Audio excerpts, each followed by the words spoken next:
Bonsoir à tous et merci d'être avec nous ce soir pour continuer ces recherches, ces études, ces réflexions autour de la parole biblique. Nous vous souhaitons la bienvenue dans cette période où les vacances commencent et ça se sent, les déplacements. Mais vous êtes là et nous souhaitons une bienvenue aussi à ceux qui sont sur le YouTube et qui nous regardent et qui enregistrent et qui veulent aller plus loin. Nous allons faire une pause au mois d'août. Tout au long du mois de juillet, nous aurons nos sessions 14 juillet, deuxième mardi, voilà, 14 juillet. Ensuite, nous aurons le 28 quatrième mardi et nous nous retrouvons aussi le troisième samedi du mois qui sera le 18, le 18. Voilà. Alors ce soir, nous allons aborder un sujet important. La grande campagne de séduction et de corruption orchestrée par le diable n'a jamais été aussi puissante dans le monde que maintenant. Jésus a clairement dit que ce qui s'est passé au temps de Noé se passera au temps de la fin. Et c'est au temps de Noé que les fils de Dieu prirent pour femmes les filles des hommes. Aujourd'hui, on dirait les filles du monde. À cette époque, les choses ont été si terribles, si diaboliques, si démoniaques, si cruelles, si méchantes, que Dieu a dû envoyer le déluge pour nettoyer, purifier la terre et redémarrer avec la génération de Noé pour que l'humanité prenne un nouveau départ. Il nous reste à poser pour l'ensemble des questions que nous avons commencé à poser depuis notre dernier entretien, notre dernière étude. Qui sont donc ces fils de Dieu du temps de Noé et d'aujourd'hui que le diable veut à tout prix corrompre? Pour comprendre qui sont ces fils de Dieu, nous allons essayer d'avoir d'ores et déjà une plus claire vision, la plus claire vision possible et probablement nous pourrons aller un peu plus loin, n'est-ce pas, pour comprendre dans une autre étude que nous allons faire dans les jours à venir, spécifiquement concernant ces fils de Dieu. Mais nous faisons cette première approche pour que petit à petit, nous puissions vraiment comprendre qui sont ces fils et filles de Dieu du temps de Noé, certes, mais aussi dans les derniers temps, puisque ce qui s'est passé du temps de Noé doit encore se reproduire aujourd'hui. Lisons donc ce premier texte pour poser le cadre. Genèse 6, à partir du verset 1er jusqu'au verset 5. Lorsque les hommes eurent commencé à se multiplier sur la face de la terre et que des filles leur furent nées, les fils de Dieu virent que les filles des hommes étaient belles et ils en prirent pour femmes parmi toutes celles qu'ils choisirent. Alors l'Éternel dit, mon esprit ne restera pas à toujours dans l'homme, car l'homme n'est que chair et ses jours seront de 120 ans. Les géants étaient sur la terre en ces temps-là, après que les fils de Dieu furent venus vers les filles des hommes et qu'elles leur eurent donné des enfants. Ce sont ces héros qui furent fameux dans l'Antiquité. L'Éternel dit que la méchanceté des hommes était grande sur la terre et que toutes les pensées de leur cœur se portaient chaque jour uniquement vers le mal. Alors, une petite parenthèse pour dire à ceux qui sont sur la plateforme de maintenant, quelle est la première chose à comprendre? D'abord, tous les anges fidèles ou infidèles sont des fils de Dieu. Même le diable est inclus dans les fils de Dieu lorsqu'il a sa fameuse rencontre avec Dieu. Vous vous rappelez du temps de Job. Première chose. Deuxième chose, les anges, esprits déchus ou pas, ou des esprits enveloppés de chair ou pas, font partie des fils de Dieu et les hommes en particulier sont appelés justes ou méchants. Troisième chose à prendre en compte, les descendants d'Adam issus de Seth et d'Énoch, fidèles à Dieu, ou les anges fidèles présents sur la terre à ce moment-là. Donc voilà les groupes de personnes qui peuvent éventuellement être identifiés à l'expression fils de Dieu. Alors, les premiers connus en tant que fils de Dieu, selon l'Écriture, ce sont les anges. Vous vous souvenez que les anges ont fêté, ont crié Alléluia, ça a été que lorsqu'ils ont assisté à la création de l'homme et de la femme. Vous avez Lucifer lui-même qui est présenté comme un fils de Dieu dans Job chapitre 1er verset 6. Et ces êtres-là sont des esprits. Le premier connu en tant que fils de Dieu, ce sont les anges qui l'accompagnent et exécutent toutes ses missions. On pourrait dire donc que les fils de Dieu qui n'avaient pas d'enfants ou de sœurs, filles, virent que les anges ou esprits comme eux enveloppés de chair, c'est-à-dire les hommes, en avaient. De plus, elles étaient belles et attirantes et ces fils de Dieu en prirent après avoir fait un choix réfléchi et délibéré. Mais là, nous restons que sur l'expression fils de Dieu. Nous n'avons pas encore défini qui ils sont vraiment. Mais on pourrait aussi dire que les fils de Dieu, issus d'Adam, de Seth et d'Énoch, virent que les femmes issues de leur descendance et celles de Caïn étaient belles et ils en prirent pour femmes. Car rappelez-vous qu'il y avait la descendance de Caïn sur la terre, quoique Dieu les chassait dans la terre de Nod, mais il y avait aussi les filles qui étaient nées d'Adam et de tous les fils d'Adam sur cette terre. Ce qui caractérise ces femmes, c'est leur beauté. La même chose qui caractérise Lucifer, l'ange déchu. Il était beau. La même chose qui caractérise Absalom, qui était le plus bel homme de son temps. La même chose n'est pas dit pour Ruben, mais c'était le premier fils et sa beauté a aussi séduit même sa mère puisqu'il a couché avec sa maman, la femme de Jacob. Bon, la Bible ne précise pas, peut-être que c'est une des servantes qui avait déjà eu des enfants. Mais là, on dit l'épouse de Jacob, pardon, pas Job, mais Jacob. Ces femmes étaient probablement et très certainement elles aussi des géantes. Et les hommes géants issus de différentes descendances eurent des enfants qui étaient des géants terriblement méchants selon Genèse chapitre 6. Alors, pour que les enfants soient, suivez bien, hein, pour que les enfants soient comme ils sont décrits, c'est-à-dire des géants méchants, il a fallu que les deux parents aient en eux ces gènes-là, gènes pour la croissance et le développement qui emmène à des hauteurs extraordinaires. Certains mesuraient jusqu'à 4 mètres de hauteur. Et puis d'autres gènes, ceux de la méchanceté en eux ou des habitudes qui avaient été construites dans le caractère de ces enfants-là. Or, ceci ne cadre pas avec les descendants d'Énoch qui étaient censés être, eux, de fervents adorateurs, fidèles adorateurs de Dieu. Donc, on suppose que eux n'avaient pas été corrompus et n'avaient pas à être nommés de la catégorie des fils de Dieu qui ont une descendance cruelle, méchante et idolâtre. Maintenant, vous comprenez bien que dans ce mystère des fils de Dieu, avant le déluge, on pencherait plutôt vers les hommes et femmes ayant la nature du diable, l'esprit du diable, une nature corrompue. L'évidence fut que les enfants issus de ces couples hybrides furent des géants menteurs, meurtriers, corrompus comme le diable.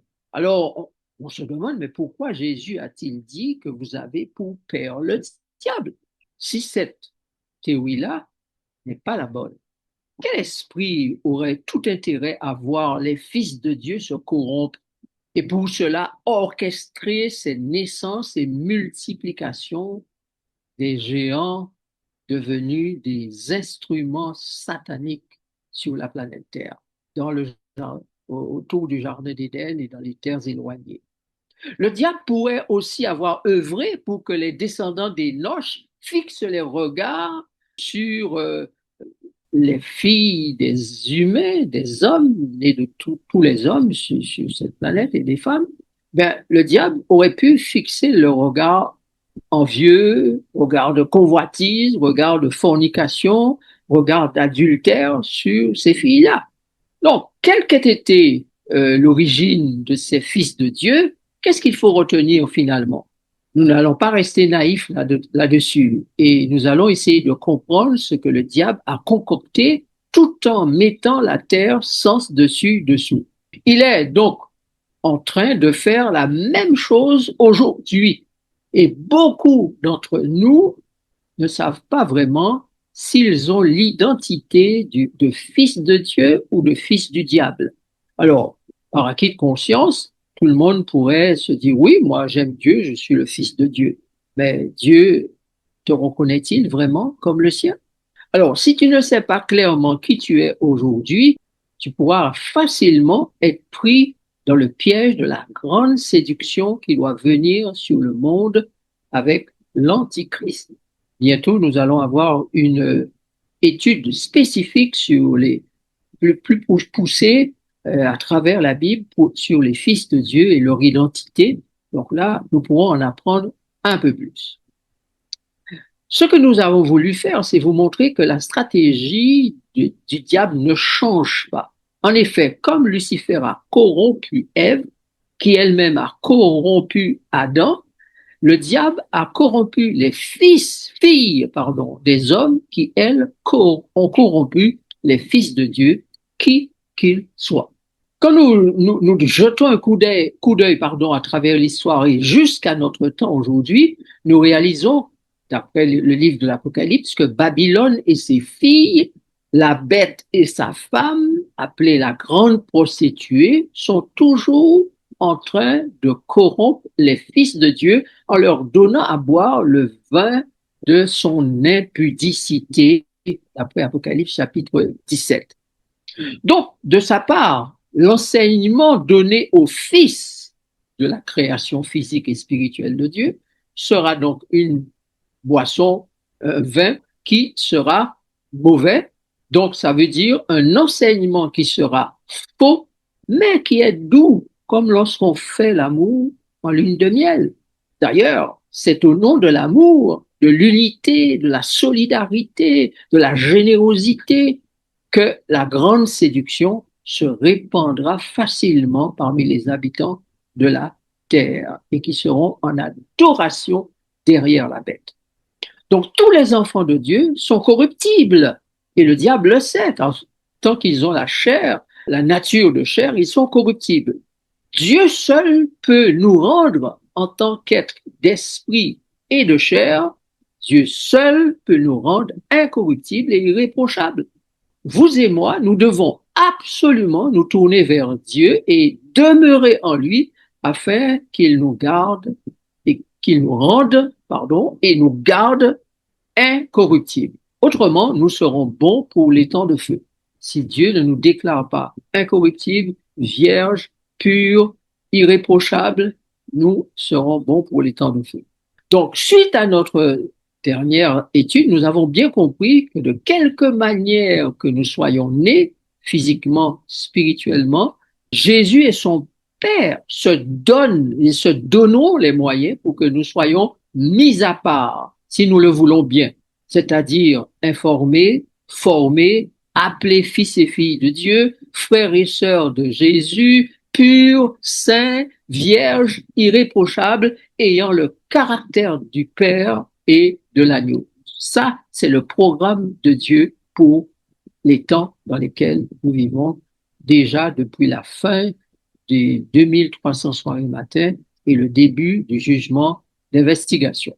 Est-ce que tous ceux qui le veulent peuvent appartenir au troupeau divin, du divin berger, à la famille divino-humaine? C'est la question qu'on devrait se poser. Regardez ce que dit l'Écriture dans les différents textes que vous avez à l'écran et d'abord Hébreux 2, verset 11. Car celui qui sanctifie et ceux qui sont sanctifiés sont tous issus d'un seul. C'est pourquoi il n'a pas honte de les appeler frères. Donc, il faut réaliser que là, celui qui sanctifie, c'est le Père, et ceux qui sont sanctifiés sont tous les frères de Jésus, car issus d'un même Père. c'est-à-dire nés de la même entité, du même esprit, du même Dieu créateur.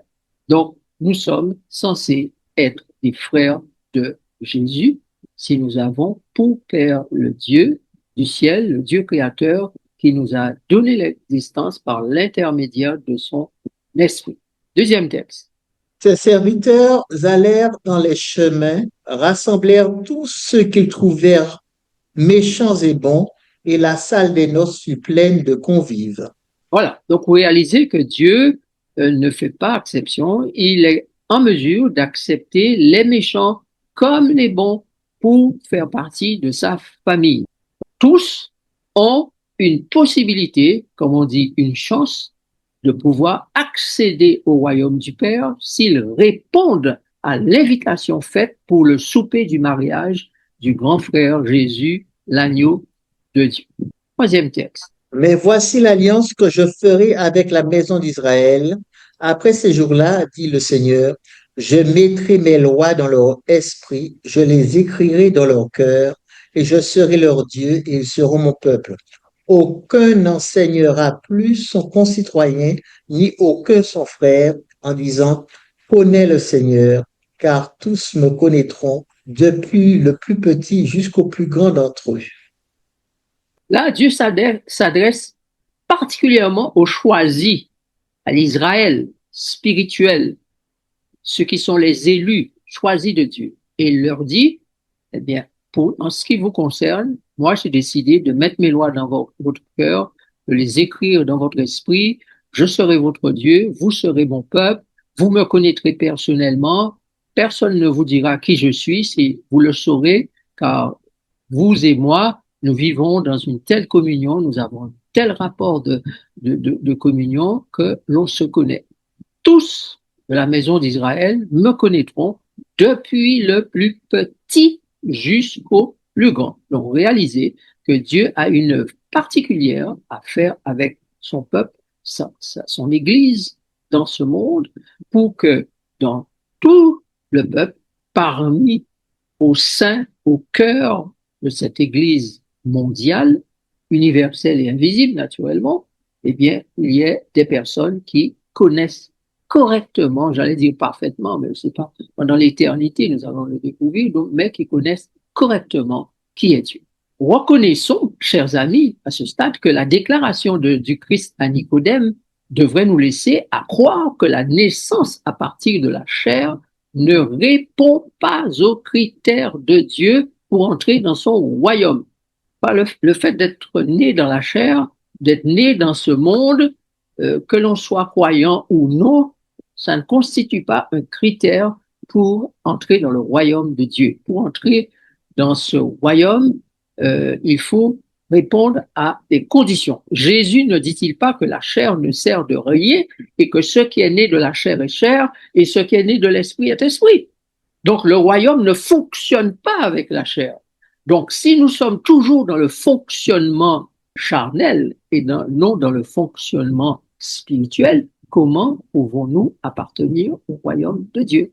L'intégration dans le royaume ne se fait pas avec l'esprit et le raisonnement humain, non. Il se fait avec l'esprit et le raisonnement spirituel, de l'esprit divin, de Dieu. Donc ça veut dire qu'il faut que je naisse de nouveau et que la chair n'ait plus le pouvoir de décider de mes pensées. Il faut que ce soit l'esprit qui décide de mes pensées. Donc, plus mon cerveau, mon esprit est rempli de la parole de Dieu ou des pensées qui viennent de la parole de Dieu, plus je suis ou j'appartiens à ceux qui pensent, communiquent avec Dieu la plupart du temps, eh bien, ces esprits-là ont beaucoup plus de possibilités de s'entendre dire, c'est bien, bon et fidèle serviteur, entre dans la joie de ton maître. Ça veut dire que si ton temps, tu l'as passé à tes affaires, toutes sortes de choses et que tu as juste offert chaque jour 5 minutes à Dieu, tu as fini, tu t'es parti le soir, 2 minutes, 3 minutes, tu te couches, tu te lèves le matin, tu n'as pas de temps pour lui, pour apprendre à le connaître, tu ne peux pas espérer le voir te dire bienvenue dans le royaume des cieux. Alors peut-être que tu me diras, mais et le larron sur la croix, il n'a pas eu tout ça. Et Jésus lui a même dit qu'il sera dans le royaume des cieux. Mais le larron sur la croix était en sursis ces derniers jours. Et il n'avait pas le temps de pouvoir, comment dire, construire une relation avec Dieu. Mais la détermination que Dieu a vue en lui, la détermination que Jésus a vue en lui, emmène Jésus à lui dire, je te le dis aujourd'hui, tu seras avec moi dans le paradis. Si tu devais partir aujourd'hui, entrer dans le séjour des morts, est-ce que Jésus pourrait prononcer la même parole? Je te le dis aujourd'hui, tu seras avec moi dans le paradis. De plus, regardez ce qu'il est clairement dit dans les textes suivants, 1 Corinthiens 15, 50 et Galates 5, versets 19 à 21. Ce que je dis, frère, c'est que la chair et le sang ne peuvent hériter le royaume de Dieu et que la corruption n'hérite pas l'incorruptibilité. Voilà, c'est clair. Jésus dit que la nature humaine, qui est de chair et de sang, ne peut pas entrer dans le royaume de Dieu. Alors, quand je dis à certaines personnes ou sur le Zoom que vous ne reverrez pas vos papa, votre maman, vos frères, vos sœurs, les gens ne comprennent pas parce qu'ils ont tellement entendu qu'on nous dit à la résurrection, nous reverrons, nous la reverrons, etc. Non, nous n'allons pas la revoir parce qu'en tout cas, personne ne sera de chair et de sang. Donc, nous n'allons pas revoir les gens comme nous les avons connus. Nous connaîtrons d'autres individus complètement transformés, avec un autre état d'esprit, avec un autre corps, des gens qui vont pas nous rappeler des souvenirs de la terre, parce que tout souvenir terrestre sera effacé de notre mémoire. Donc, mais des gens que nous connaissons, certes, mais qui nous rappellent simplement que nous avons toujours vécu, nous sommes tous des enfants du Père et nous allons nous accueillir, pas comme papa, maman, fils, fille, etc. Probablement, il y aura une exception, il y aura un temps, notamment pendant les 1000 ans, où encore toutes ces choses de la terre seront devant nos yeux, toutes ces choses de la terre seront examinées. Mais quand il s'agira d'entrer dans les nouveaux cieux et la nouvelle terre, tout sera nouveau. Tout sera nouveau. Ce sera une seule famille avec un seul Père, Dieu lui-même. Galates 5, 19 à 21. Or, les œuvres de la chair sont manifestes. Ce sont l'impudicité, l'impureté, la dissolution, l'idolâtrie, la magie, les inimitiés, les querelles, les jalousies, les animosités, les disputes, les divisions, les sectes, l'envie, l'ivrognerie, les excès de table et les choses semblables. Je vous dis d'avance, comme je l'ai déjà dit, que ceux qui commettent de telles choses n'hériteront point le royaume de Dieu. OK, donc ça nous dit clairement que ceux qui produisent les œuvres de la chair ne peuvent pas être dans le royaume des cieux. On revient à notre texte, ce qui veut dire que la nature charnelle doit être éliminée parce qu'elle n'entre pas dans le royaume des cieux et c'est la nature spirituelle, esprit, donc que nous avons développé tout au long de notre relation avec Dieu. C'est cet esprit-là que Dieu avait mis en nous et qui a été maintenant formé, éduqué, instruit, nourri par la parole de Dieu et qui a grandi et qui est prêt maintenant à retourner dans la maison du Père. C'est cet esprit que nous allons être pendant l'éternité sous une forme pure et simple comme celle des anges ou sous une forme qui sera celle que Jésus a eue à la résurrection, qui est un corps glorieux qui renferme l'esprit parfait du Père. Cette nature charnelle que nous portons est à détruire, sera détruite. Cette structure humaine de la famille que nous connaissons pour la terre sera détruite. La réaction de Jésus dans Matthieu 12, versets 45, 46 à 50 et Marc chapitre 3, versets 31 à 35 nous dit clairement que Jésus ne considère pas la notion de famille comme une notion bonne pour le royaume des cieux. Quand on lui a dit ton père et ta mère te demandent, il a dit mon père et ma mère, mais qui sont mon père et ma mère? Voilà, il a montré ses disciples, il a dit voici mon père et ma mère. Ce sont mes disciples. Donc dans l'éternité, comme je l'ai dit tout à l'heure, il y aura une seule famille celle de Dieu, des frères, des sœurs, des enfants de Dieu. Alors, selon l'enseignement biblique, il nous faut dans cette chair apprendre, décider de mourir à la chair, à nous-mêmes, renoncer totalement à elle pour apprendre à vivre dès ici-bas selon l'esprit, après avoir bénéficié de la réconciliation avec Dieu. Toute personne qui veut entrer dans la nouvelle vie avec ce nouvel esprit, un nouveau cœur, de nouveaux sentiments, de nouvelles façons de raisonner, une nouvelle vision des choses, doit avoir bénéficié d'abord de la réconciliation avec Dieu. 2 Corinthiens chapitre 5, versets 17 et 19 dit ceci. Si quelqu'un est en Christ, il est une nouvelle créature. Les choses anciennes sont passées, voici, toutes choses sont devenues nouvelles. Car Dieu était en Christ, réconciliant le monde avec lui-même en n'imputant point aux hommes leurs offenses, et il a mis en nous la parole de la réconciliation. Merci. Il a mis en nous la parole de la réconciliation. Et c'est ce que Jacob a dû faire avant d'entrer en Canaan. Il s'est réconcilié avec son frère, Ésaü. Nous n'allons pas lire tout le chapitre 33, mais je vous ai sélectionné les versets 8 à 10 qui donnent l'essentiel. Ésaü dit, à quoi destines-tu tout ce camp que j'ai rencontré? Et Jacob répondit, à trouver grâce aux yeux de mon Seigneur. Ésaü dit, je suis dans l'abondance, mon frère, garde ce qui est à toi. Et Jacob répondit, non, je te prie, si j'ai trouvé grâce à tes yeux, accepte de ma main mon présent, car c'est pour cela que j'ai regardé ta face comme on regarde la face de Dieu, et tu m'as accueilli favorablement. Tu m'as accueilli favorablement. Donc, il y a eu réconciliation entre Jacob et Ésaü. Mais remarquez qu'auparavant, selon nos études précédentes, il y a eu aussi de la part de Jacob rencontre avec Dieu, un combat avec lui, un nom nouveau lui est donné, une identité nouvelle venant de Dieu lui est donnée, puis la rencontre avec son frère pour la grande réconciliation. On peut dire que désormais, l'être entier de Jacob est devenu le temple de l'Esprit de Dieu. Donc, nous qui pensons entrer dans la Canaan céleste, un jour, avec Jésus, devons suivre les mêmes étapes.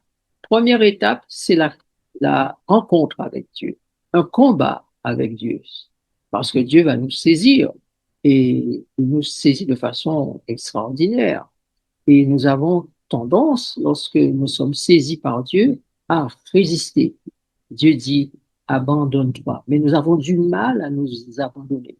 Alors, il doit nous faire une blessure pour que nous puissions lâcher prise, de sorte que nous puissions être conduits par lui là où il veut. Nous devons avoir ce nouveau nom, c'est-à-dire notre caractère, une nouvelle identité, voilà, et nous devons certainement pardonner et être réconciliés ou se réconcilier avec les uns et les autres avant de pouvoir espérer trouver la place dans le royaume, dans la Canaan céleste. Que je vous dise que la réconciliation avec Dieu garantit notre salut, pas la réconciliation avec les autres, parce que les autres peuvent ne pas vouloir accepter d'être réconciliés.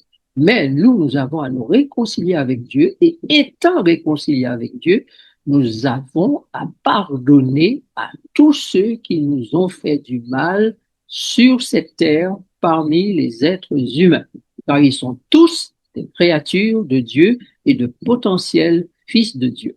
Donc, il ne faut permettre à quoi que ce soit, ni à qui que ce soit, de souiller définitivement le temple du Saint-Esprit que nous sommes par le fait de casser ou de rompre la relation avec notre Père céleste. Il faut aussi penser que nous devons nous réconcilier et rester réconciliés. Quand on veut se réconcilier à un moment et après, on ne l'est plus. Mais il faut surtout rester réconcilié avec Dieu et autant que possible rester réconcilié avec les autres. Il faut aussi faire attention à son alimentation, la boisson, ce que l'on boit, le style de vie, les produits industriels dans les supermarchés, les produits chimiques avalés ou injectés, tout doit certainement être examiné car ils peuvent être des éléments qui favorisent la souillure du temple de l'esprit qu'est notre être, notre corps. Et chacun devrait avoir cette devise, plutôt mourir que de souiller ce trésor.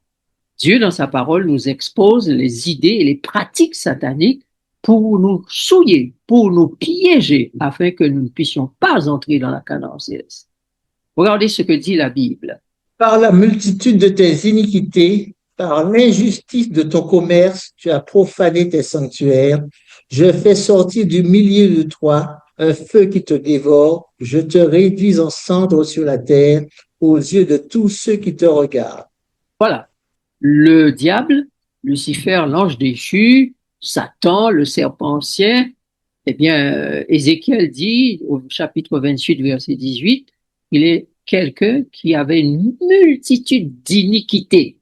Et puis, il avait surtout l'injustice de son commerce, un commerce qu'il fait, mais qui est injuste, injuste envers ceux qui sont sous son autorité. Et Dieu lui dit que ce commerce que tu fais là a profané tes sanctuaires, c'est-à-dire l'espace où tu vis, certes, mais encore tes pensées, tes espaces mentaux. Et il dit de toi, de l'intérieur de toi, il va bientôt sortir un feu qui te dévorera, qui te réduira ensemble sur la terre aux yeux de tous ceux qui te regardent. Donc le diable est inique, est grand commerçant, et il veut nous souiller avec son iniquité et son commerce. L'Organisation mondiale du commerce est certainement sous son contrôle. Mais la Bible dit que Dieu, à la fin, va frapper le commerce mondial, d'après Apocalypse 18, et les habitants de la terre et les grands de ce monde seront dans la plus grande détresse. Chers amis, il est clair que l'étude de la parole nous fournit les enseignements, les points, la connaissance que nous devons avoir pour que nous ne soyons pas pris au dépourvu, piégés par l'ennemi. Regardez ce que dit Apocalypse chapitre 18, versets 11 et suivants.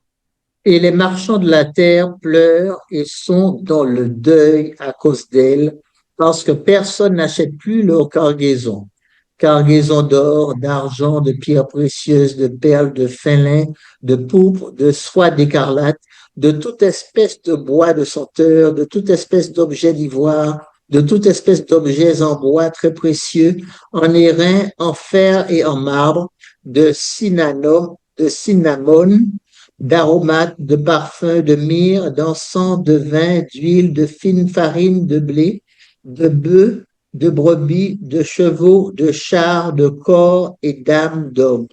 Donc, vous réalisez que la terre est dans un commerce pas possible.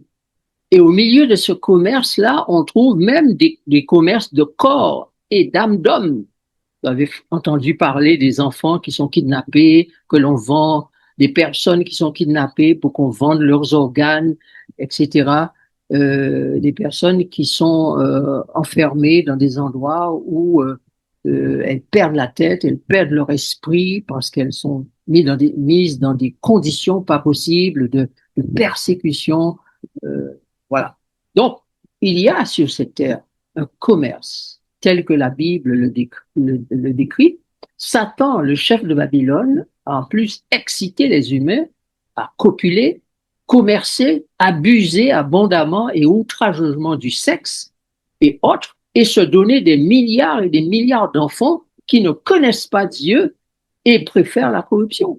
Le commerce et l'argent ont écarté Dieu de la vie de ce monde, voire même son peuple est écarté de lui. La Bible ne dit-elle pas que tous les habitants de la terre étaient en adoration derrière la bête? Mais le pire des commerces, c'est le fameux commerce de corps et d'âme d'homme que le diable a imaginé, ce commerce, dit Dieu, a souillé ses sanctuaires, où le fonctionnement même de son esprit et l'a rendu violent, violeur, abuseur, menteur, meurtrier envers les créatures humaines. Il a abusé moralement et spirituellement des anges qui étaient avec lui dans le ciel et un tiers de ces anges a été abusé. Un tiers. Et ils sont arrivés à se soumettre à sa volonté. Et les humains aussi, dans la majorité, se soumettent à la volonté satanique. L'esclavage des esprits, la lutte contre Dieu et son esprit dans l'homme se fait en grande partie à travers le corps et particulièrement avec les parties sacrées qu'est le sexe. Chers amis, nous comprenons que nous avons besoin de comprendre la stratégie du diable et de ne pas nous laisser piéger. Et lorsque nous l'avons déjà comprise, aider d'autres à la comprendre afin qu'ils ne soient pas piégés. Le diable fait passer cette partie sacrée, cette activité sacrée qu'est le sexe, les rapports sexuels, la sexualité, eh bien, il fait passer ça simplement pour un plaisir physique, sensuel, perverti, banalisé, alors que c'est beaucoup plus que cela. Beaucoup plus que cela. Regardez ce que dit Jésus dans Luc chapitre 25, verset 35 et suivant pour pouvoir conclure. Mais ceux qui seront trouvés dignes d'avoir part au siècle à venir et à la résurrection des morts ne prendront ni femme ni mari, car ils ne pourront plus mourir parce qu'ils seront semblables aux anges et qu'ils seront fils de Dieu, étant fils de la résurrection. Jésus nous dit que pour échapper au pouvoir satanique, nous avons besoin de devenir des fils de la résurrection. Jésus nous fait savoir qu'il n'est pas venu pour sauver la chair, mais il est venu pour sauver les fils esprits, ceux qui fonctionnent avec leur esprit, ceux qui auront reconnu leur pauvreté spirituelle. Heureux les pauvres en esprit, car le royaume des cieux est à eux. Ceux-là qui voudront grandir en esprit auront leur place dans le royaume des cieux. Ils auront été débarrassés du pouvoir de la chair, de l'esprit de la chair, en faisant l'expérience d'une mort spirituelle, ce qu'on appelle l'abandon du moi ou la mort à soi-même, et plus tard d'une mort physique qui va les débarrasser complètement de tout ce qui est de chair et charnel, donc les faire d'eux des fils de la résurrection. Souvenez-vous que la destinée des esprits dépend de quoi?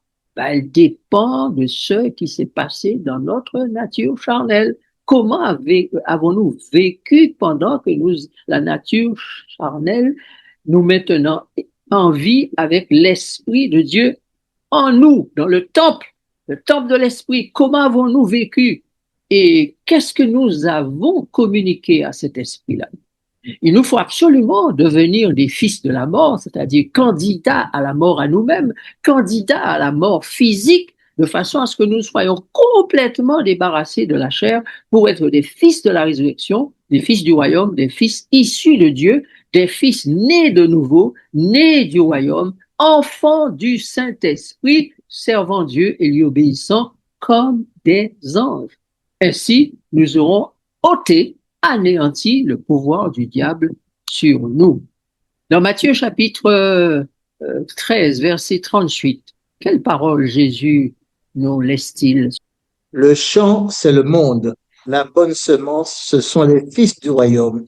L'ivraie, ce sont les fils du malin. Mes chers amis, je vais vous dire une chose importante. Dieu a réconcilié le monde avec lui-même pour avoir dans ce monde la bonne semence, les fils du royaume, l'humanité qui devient son épouse et en qui il pourra semer sa semence et avoir des fils et des filles, des enfants, une postérité, des héritiers et des co-héritiers pour l'éternité. Vous comprenez? Donc, réconciliation du monde pour que Dieu, ayant par Jésus-Christ, par l'alliance faite à travers Jésus-Christ, une épouse. Cette épouse sera ensemencée, donnera ainsi des enfants spirituels à Dieu. La grande question est, de qui es-tu fils? Regardons là, 1 Corinthiens chapitre 15, verset 17. Et si Christ n'est pas ressuscité, votre foi est vaine, vous êtes encore dans vos péchés. Christ est ressuscité pour que nous soyons des fils de la résurrection. Ensuite, 2 Corinthiens. Et comme tous meurent en Adam, de même aussi tous revivront en Christ. Mais chacun en son rang, Christ comme prémisse, puis ceux qui appartiennent à Christ lors de son avènement. C'est plutôt 1 Corinthiens 15, versets 22 et 23. Donc, vous réalisez que tous meurent en Adam. On est tous victimes de la mort. De même aussi, on sera tous bénéficiaires de la résurrection grâce à Jésus, grâce à Christ. Mais il y aura d'abord les prémices. Et les prémices, c'est Jésus, le Christ, prémisse. C'est lui qui ressuscite d'abord. Et à la suite de sa résurrection, il va y avoir toutes les autres résurrections de toutes les catégories, car il y a plusieurs catégories. En fait, il y en a deux grandes catégories, mais chacun, dans sa catégorie, dans son rang, va ressusciter dans la résurrection qui lui a attribuée. Donc, il y a une résurrection qu'on appelle la résurrection partielle et une grande résurrection, la résurrection de tous les justes. Ça, c'est l'objet d'une autre considération, une autre étude. Donc, Jésus a réussi l'expérience de la vie dans la chair et de la mort, de la résurrection, et il nous propose de faire la même expérience avec lui par la foi. Nous devons passer du type Adam, chair et os, au type esprit, c'est-à-dire esprit comme celui des anges et corps glorieux comme celui de Jésus, après la résurrection. Nos prochaines études donc, vont nous permettre de revoir tous ces textes et les approfondir davantage pour comprendre les méandres du péché, les stratégies sataniques, certes, mais surtout comprendre l'amour et la beauté de la justice divine qui fait de nous des êtres nouveaux, une nouvelle création. Notre prochaine étude aura pour thème les mystères prophétiques du soleil, de la lune et des étoiles, et ce sera le 14 juillet. Voilà, nous allons prier. Notre Dieu, merci pour ce moment passé à l'étude de ta parole.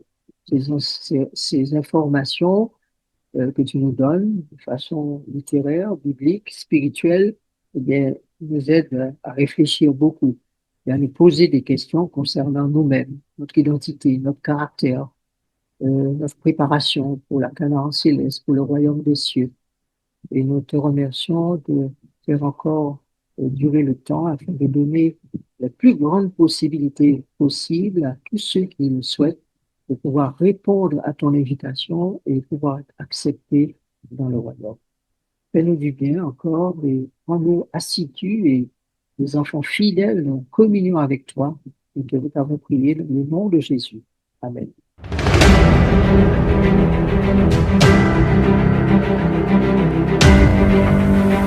Thank you.